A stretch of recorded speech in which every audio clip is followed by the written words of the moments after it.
North Carolina, one of the teams, guys, staking claim to the #1 team in the land, but UCLA hope to have a little bit of say in that before the season's over as well. The Bruins, also a team teeming with tradition, taking on Arizona. First half, Josh Shipp, who did not play last week, dribbles into the lane and finds Lorenzo Mata. And Arizona's defense, everybody goes toward the ball. The weak side collapses and Mata wide open. That was a consistent theme all game long.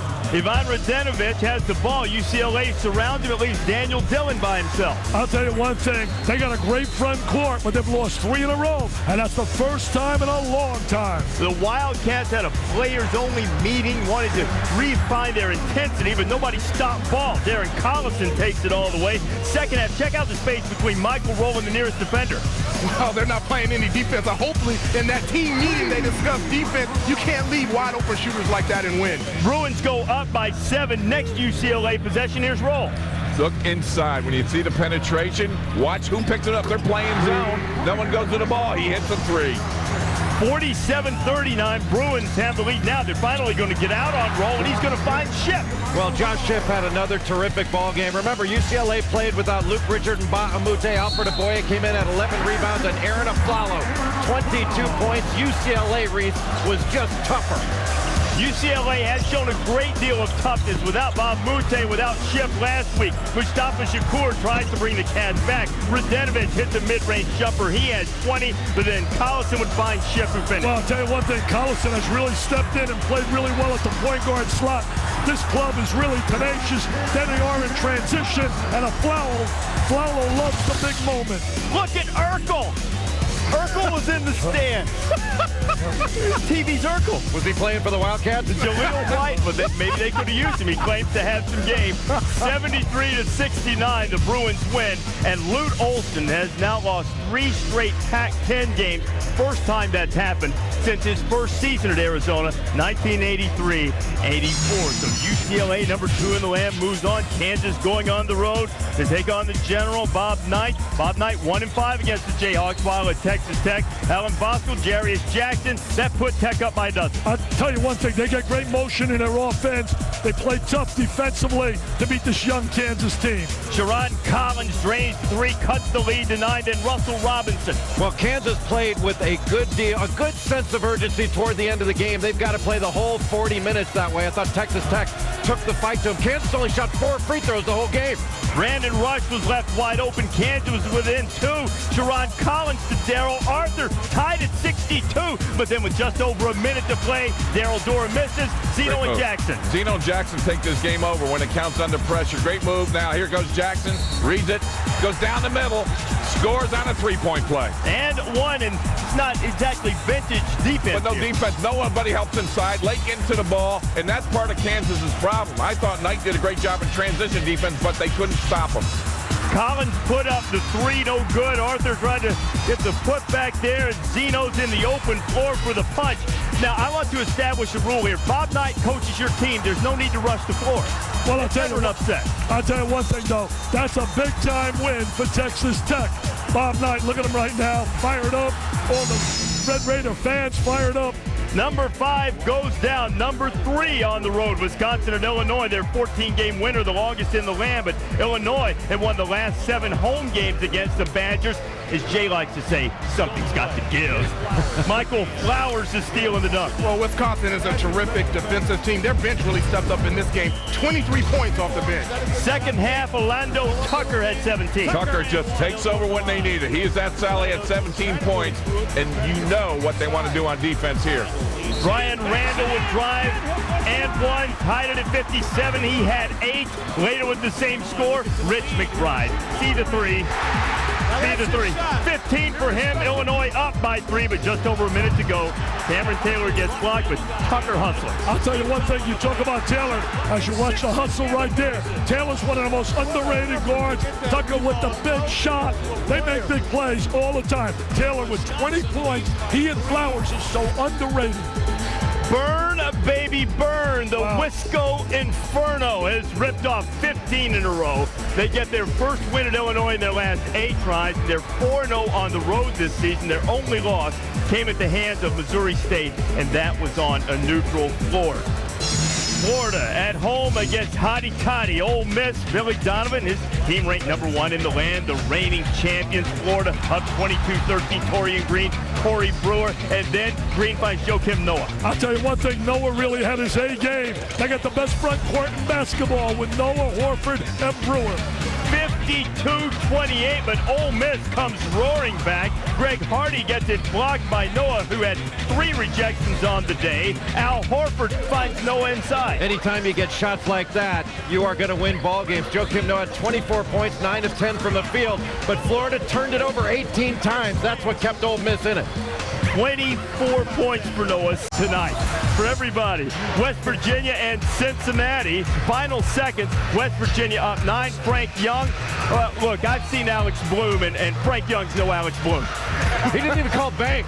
43-31 Mountaineers. Jamal Warren going inside, and this puts the game into overtime. Bearcats come all the way back. Cincinnati up by 6, and Cincinnati on the move. Well, it was Marvin Gentry. He had a career-high 32 points, 5 3-pointers, and Cincinnati gets their first Big East win of the year. That was John Williamson finishing 96-83. Texas and Villanova. Curtis Sumter got kicked in the leg in the Notre Dame game and sat out. Kevin Durant, who had 37 against Oklahoma State, loose inside. And one of his few baskets on the night, he only went 4 of 15 from the field, 1 of 8 from 3. You can see that Big East logo down there. They had to take that off because guys were slipping on it. They had to call the travel on Kevin Durant, not his fault. But then they took it up right after that, and that stopped it a little bit.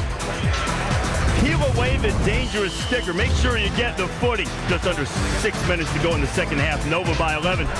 Scotty Reynolds originally signed with Oklahoma. You would think he would have a disdain for Texas. Well, Scotty Reynolds was the difference in the ballgame. 26 points. He had 6 assists. He also got people open for shots. A big difference maker. Freshman DJ Augustine at 25. That cut the lead to 11. A.J. Abrams in transition. NBA range. Texas within 2. And here come the Longhorns. Under a minute to go. 6 points down. How about J.D. Lewis drawing the foul on the three-point attempt? He would hit all 3 free throws. And Kevin Durant down 4.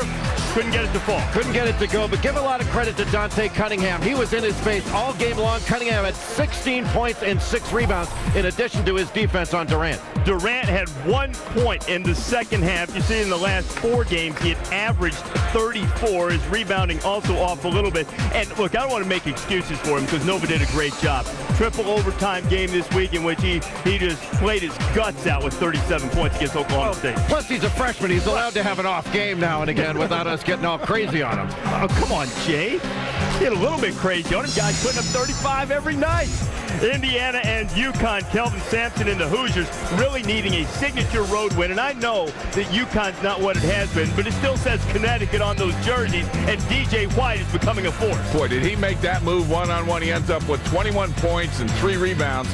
But they come back. Here come the Huskies. Doug Wiggins, who got the start, he had 8 points, tied the game at 39 at the half. Second half, DJ White. Roderick Wilmot is also stepping up. Wilmot had a big game. Comes in and hits the points they need him. 5 threes, but 23 big points when they need. But watch the flash here. Yeah, as Mike White screens Marcus Johnson, and Wilmot is wide open. Indiana takes the lead by 1, but UConn comes right back. Stanley Robinson, the freshman from Birmingham, Alabama, 21 points on the night. UConn back on top, but Wilmot had another answer. Yes, he did. He didn't let up at the end. I'll tell you, Connecticut was up 2, but they couldn't close the game with 2 minutes to go. 77-73 fill up tonight. Georgia Tech and North Carolina coming up from the Dean Dome at the top of the hour. Georgia and Alabama. Georgia jumping out quickly. Levi Stoops to 3. Alabama fell behind by 15 in the first half for the 3rd straight game. They continued to shoot it well with Sundiata Gaines. Well, Sundiata Gaines had 22 points. Alabama went to a 2-3 zone in the second half, and it really helped slow Georgia down after that hot start. Richard Hendricks finding Mikhail Riley inside. Riley had 17. Under a minute to go. Hurt or not, they're going to Ron Steele. Just pulling up deep behind that high screen. Ronald Steele was outstanding over the last minute and a half. Georgia with a chance to regain the lead in the waning seconds. Loose ball. Gaines fires it up.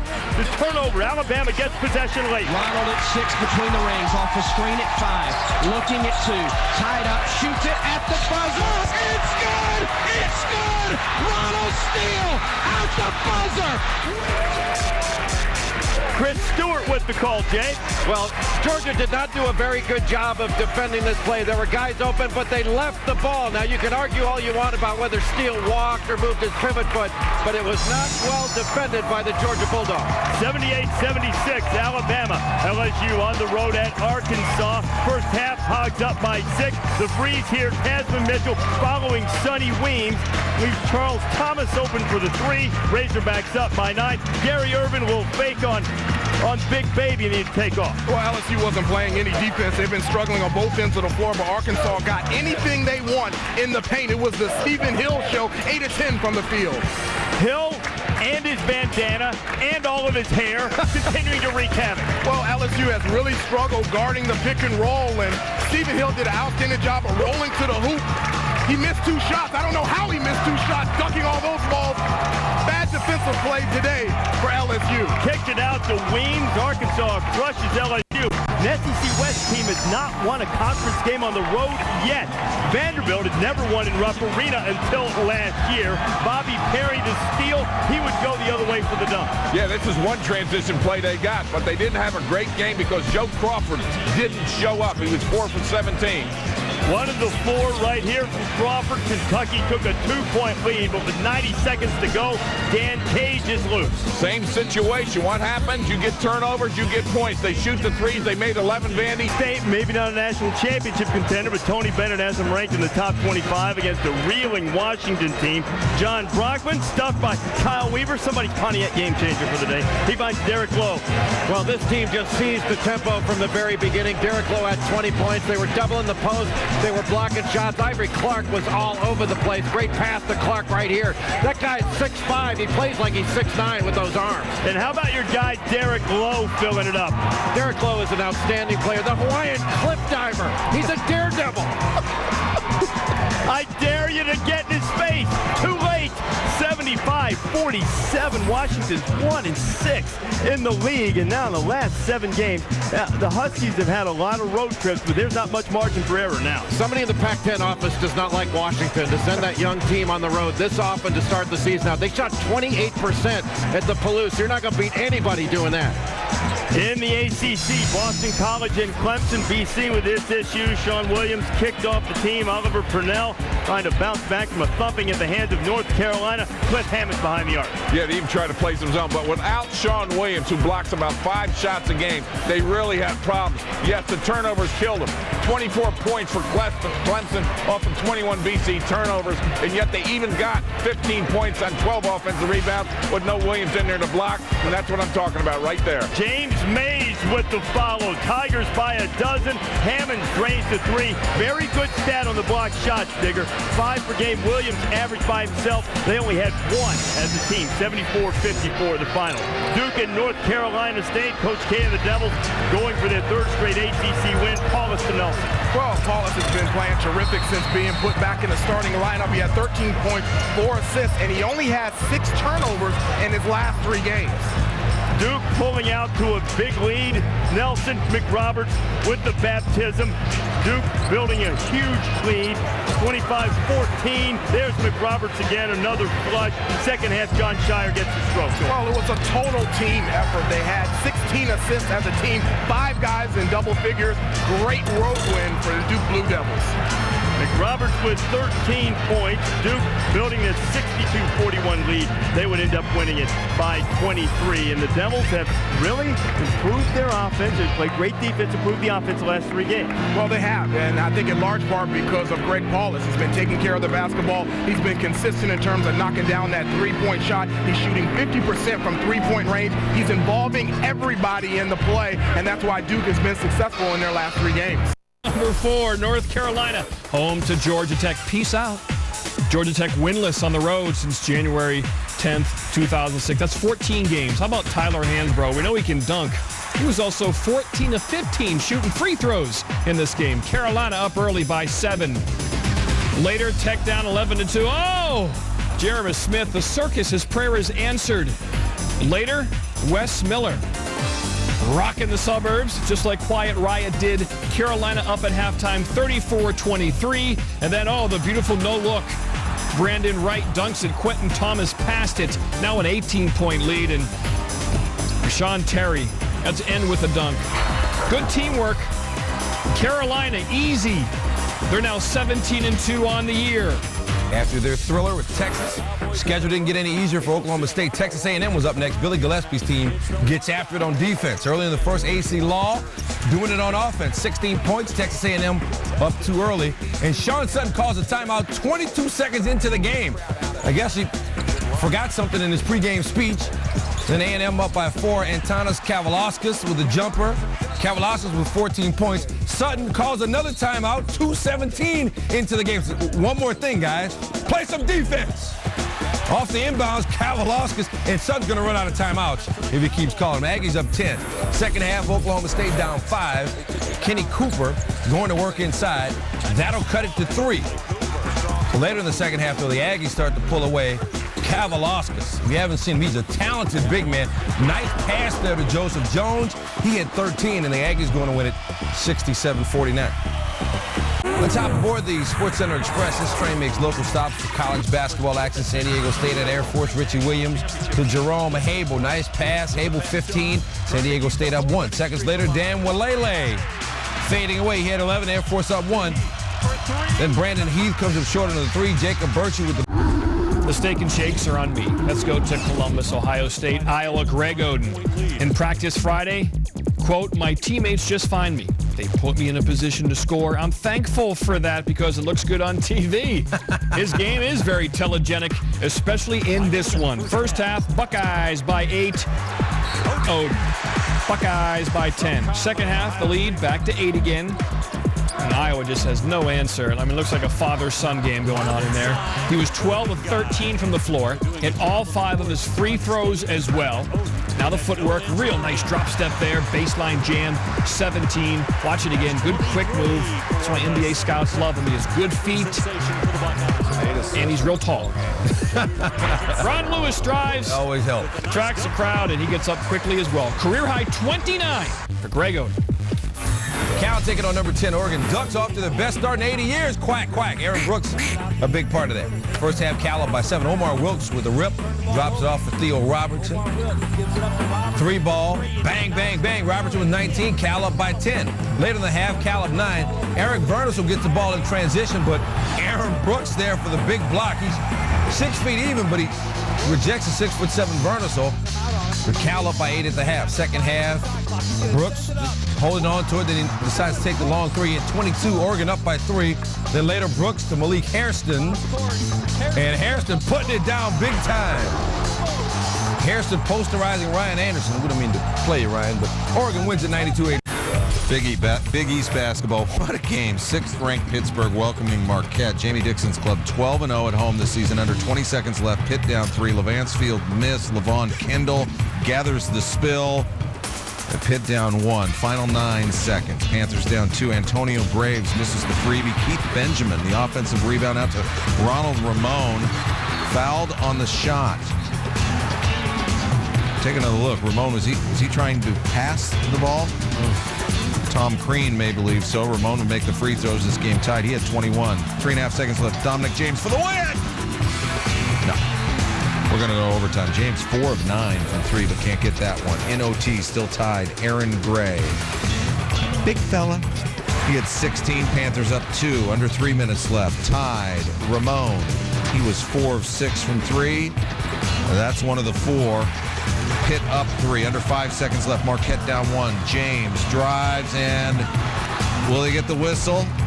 The visitor gets the whistle. Marquette needs James to make this free throw. He made the first one, and he makes the second. Marquette 10 for 10 from the line in overtime and wins at Pitt 77-74. Maryland trying to avoid an 0-2 road week in the state of Virginia. It's 22 against 25, but Virginia Tech's 9-0 in the Castle. Gary Williams' team was down in the second half, but they fight back. Senior DJ Strawberry led the team with 16. It's a 1-point game.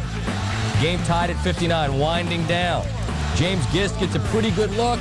but he had a rough night shooting. Went just 3 of 11, head into overtime. So a couple of overtime games to show you from College Hardwood, and the first one was the road team. This one's not. A.D. Visaya, the putback. Hokies up 5. Mike Jones, good three-point shooter late. Terps down 3, takes it to the rim. It goes begging, and then there's a big old scramble, and the Terps are trying to get the foul call. None was called, and the Hokies get the win. Seth Greenberg's club knocks off Gary Williams' team by 3. Bedlam in Stillwater, Oklahoma State. James on Curry, Mario Bogan averaging 40.5 points per game, second highest scoring duo in men's Division 1A. James on Curry shoots, he misses. David Monzo tips it out, and then Curry right there gets it to go. He had 12. Bogan had 13. 35 seconds to go. Sooners down 4. Austin Johnson's block. Go back outside. There you go. Fire it up. OU. Within 1, plenty of time left. 12 seconds to go, 3-point game again. Johnson, well, 1 got you within 1, 2 will get you a tie. Launches from way out, doesn't get it. Tyler Hatch comes up with the rebound, gets fouled, makes the freebie, and the Cowboys win at 66-61. 40 minutes enough here. Folks did not need 3 OTs to win the ballgame.